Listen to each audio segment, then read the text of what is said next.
tetap dipuja-puja bangsa.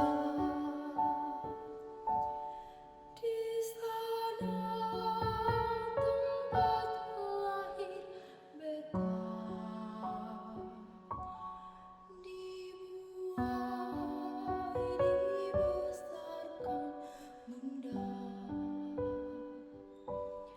Tempat berlindung di hari tua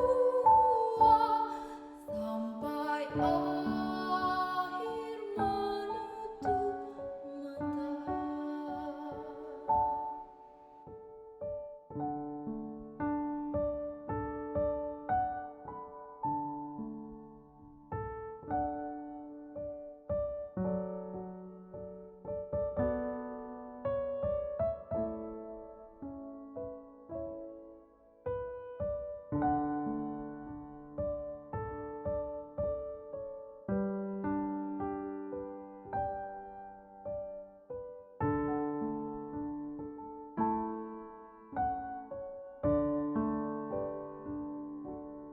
Di sana tempat lahir beta, dibuai dibesarkan bunda.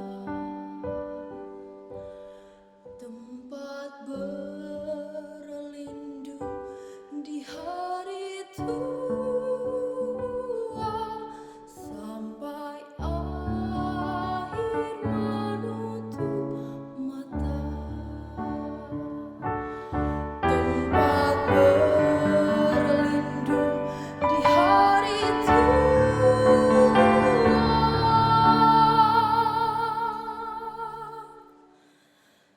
sampai akhir menutup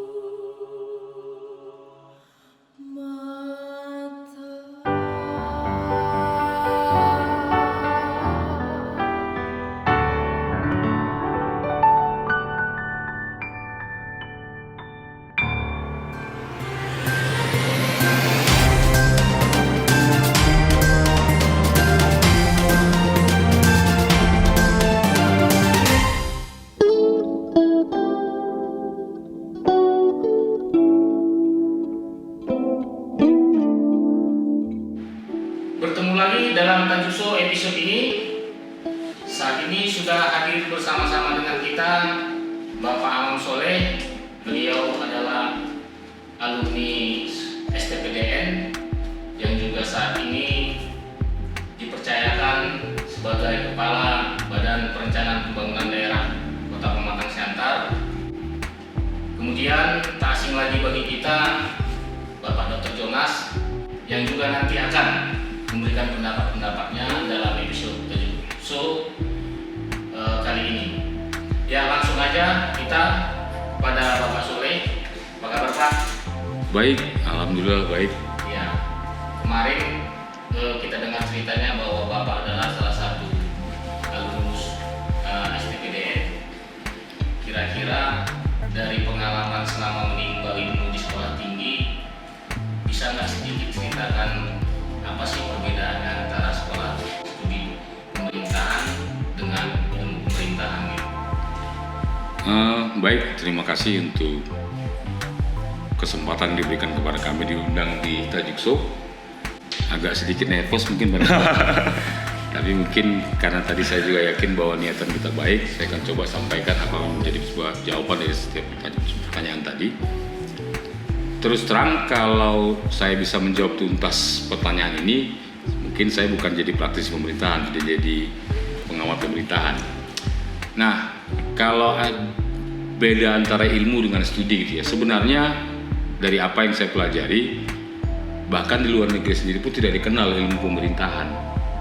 Kalau kita ke Harvard sekalipun universitas tertua, itu bahkan tidak dikenal ilmu pemerintahan. Kenapa kita ada? Nah, itu dia. Memang penjelasannya panjang ini ya. Makanya agak panjang ilmu pemerintahan. Karena kan kenapa tidak ada dianggap tidak ilmu? Karena ketika bicara sains selalu bicara observasi dan eksperimental. Yang itu melekat dengan ilmu alam biasanya seperti itu. Research ya. Nah, research persuasi dan sebagainya. Itu yang tidak dikenal. Makanya di universitas luar negeri bahkan tertua seperti Harvard tidak ada ilmu pemerintahan, tapi memang ada studi government sebutannya gitu kan. Di Indonesia sendiri itu pertama itu ada di UGM. Memang ada kecarut-marutan menurut saya ketika sebagai negara terjajah itu dibawa dari Belanda, sementara Eropa dan Belanda kiblatnya berbeda. Makanya ada kerancuan sendiri di UGM, ada ilmu administrasi publik, ada ilmu pemerintahan yang padahal sebenarnya kajiannya sama. Karena itu kalau saya ditanya, sebatas pemahaman saya, pengertian saya, apalagi berdasarkan teori, kita tidak mengenal ilmu pemerintahan. Apalagi kalau kemudian dikaitkan dengan bahwa salah satu indikator ilmu itu sendiri adalah selalu berkembang. Iya, Sementara pemerintahan berkembang karena ada penelitiannya kan. Iya, malah kalau di Amerika sebenarnya yang melekat dengan sebutan ilmu itu ilmu politik, dan pemerintahan itu bagian dari ilmu politik. Nah, kalau studi pemerintahan itu ada di Amerika, itu ada studi pemerintahan, itu bagian dari ilmu politik itu sendiri, karena di dalamnya mungkin mencakup juga tentang hukum, tentang filsafat, tentang sosiologi.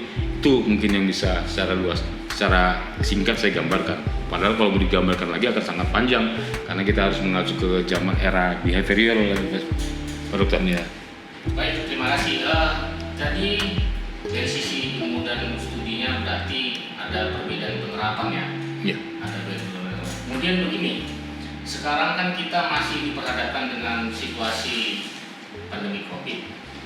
Nah, di pandemi COVID ini sudah terbangun lagi level tingkatannya dalam mindset new normal.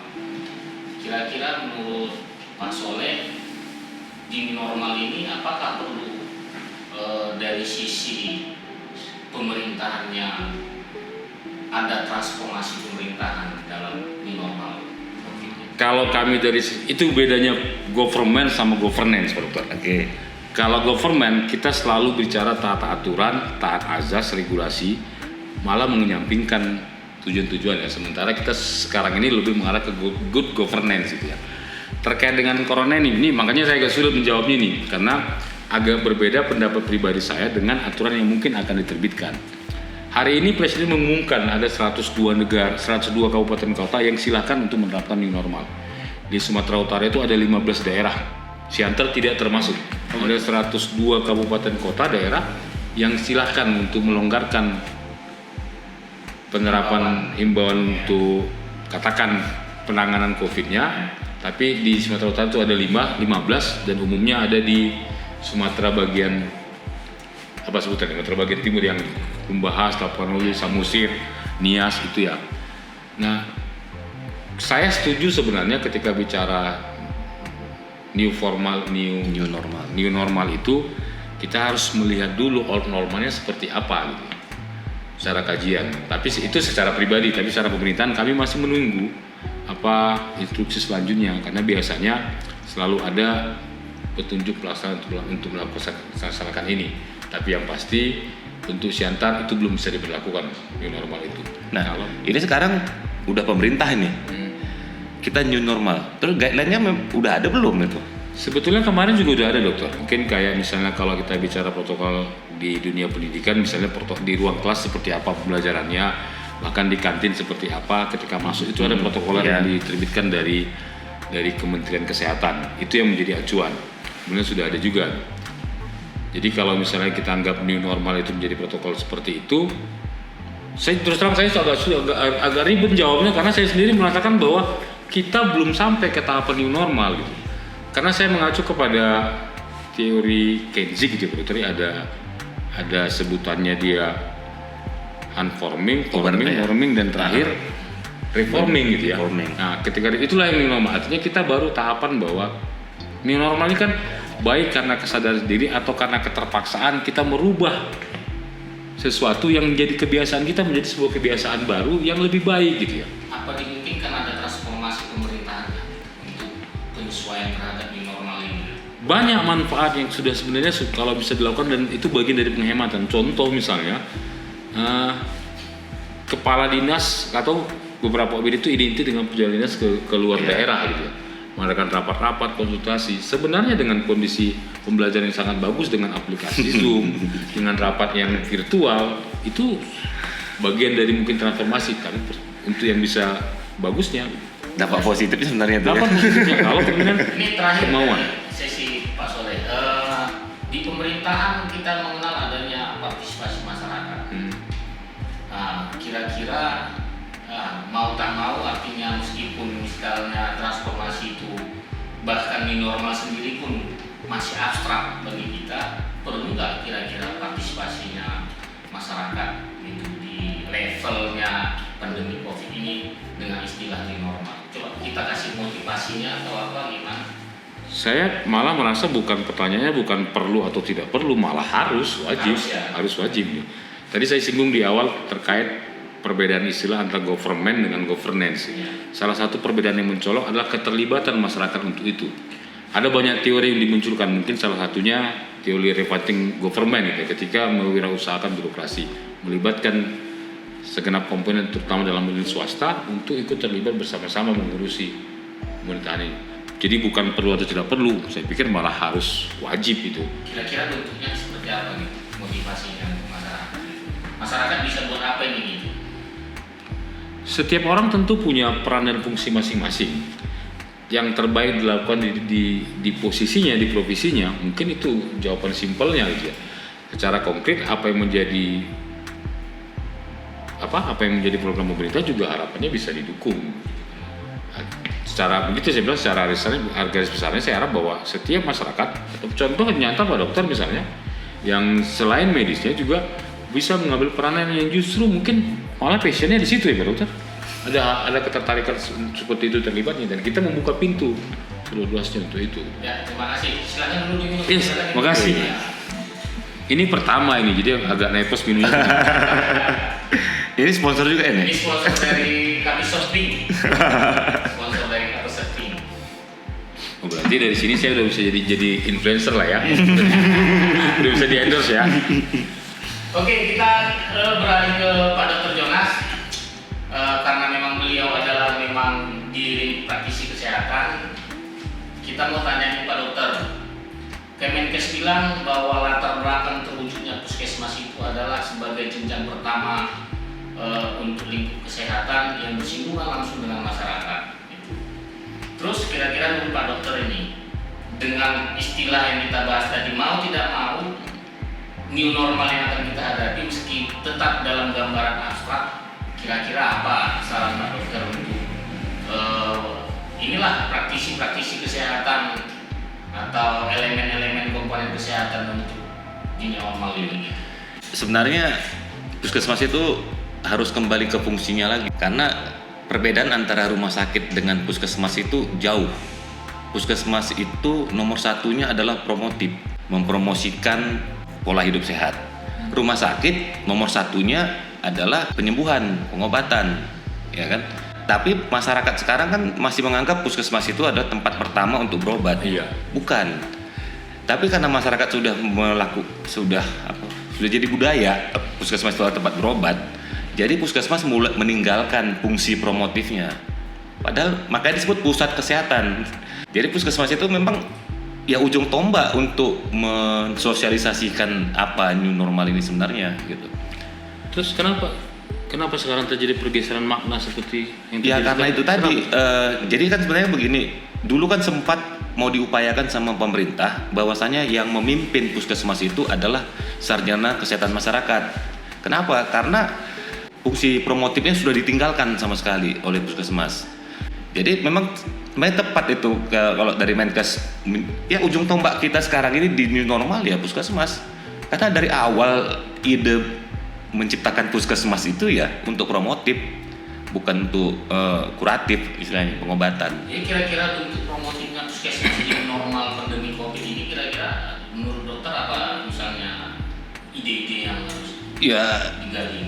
dari kemarin sih itu sudah pekerjaan puskesmas berjalan, berkeliling mempromosikan pola hidup sehat yang baru. Yang baru ini artinya kalau pola hidup sehat, bersih dan sehat itu sudah lama dikampanyekan gitu. Tapi ini ada tambahannya kan apa? Ya physical distancing-nya gitu. Bukan social distancing kan aku udah tegaskan kita hindarkan istilah social distancing, physical. Kalau sosial jangan dijauhkan. kita tetap bisa bersosial dari Zoom, dari apa.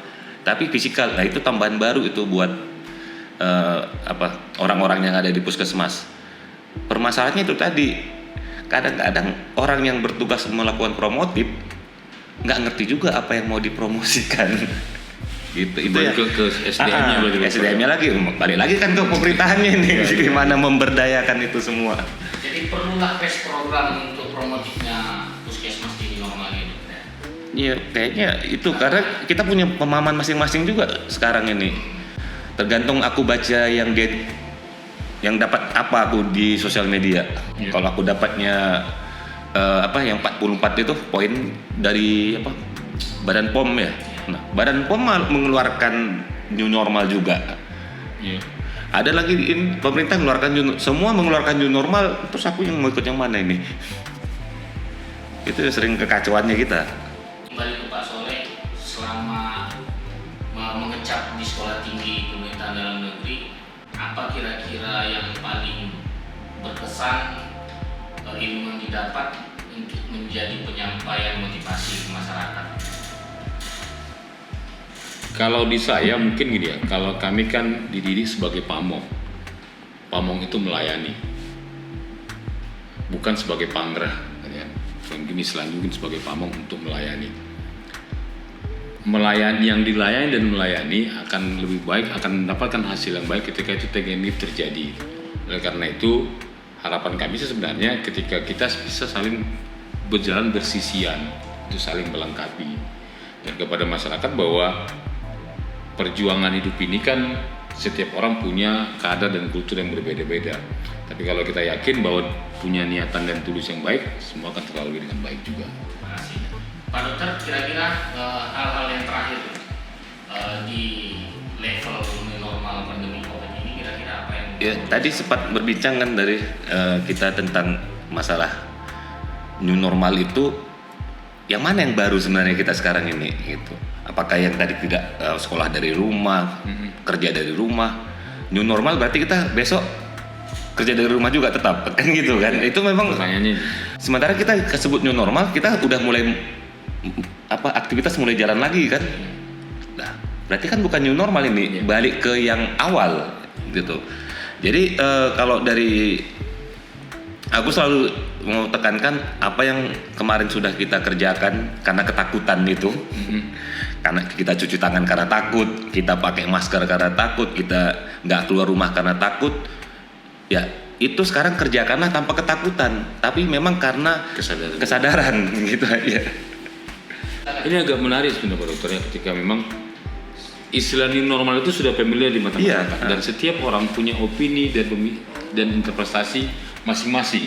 Yang mungkin istilah saya, kalau dia baru dengar istilahnya kemudian mengartikan secara rafiah, cerita kemana-mana, ini kan akan mengkacaukan gitu. Bahkan seorang Amin Rais bahkan pernah bilang bahwa cabut aja istilah itu karena bisa mengkaburkan diri sendiri. Oleh karena itu harapannya pastikan dulu semua informasi sumber untuk bisa menjadi bahan bagi kita mengevaluasi sebelum kemudian kita bisa berdebat sama orang lain. Kayaknya lebih bagus pakai back to normal ya, bukan new normal ya. Kira-kira gitu ya. Ini yang saya bilang kan, kalau kita di pemerintahan ini kan ini konsepnya NKRI ya, negara kesatuan. Artinya ketika pusat menerapkan seperti itu, memakai istilah seperti itu, mau nggak mau kan kita juga akan memakai istilah seperti itu. Hanya saja kita dikasih kesempatan untuk memodif supaya penerapannya jelas dan Karena baik. mungkin maksudnya soalnya ini kan, untuk kita menemukan kebiasaan baru itu kan dia ada step-stepnya. Iya. Ya kan. Kalau yang 5 langkah bilang itu, pertamanya awareness-nya dulu, tahu dulu nih. Iya. Oh ini ada sesuatu nih. Apakah ngerjakan atau enggak? Belum, tapi masih tahap tahunya dulu kan. Baru mencoba mengerjakan.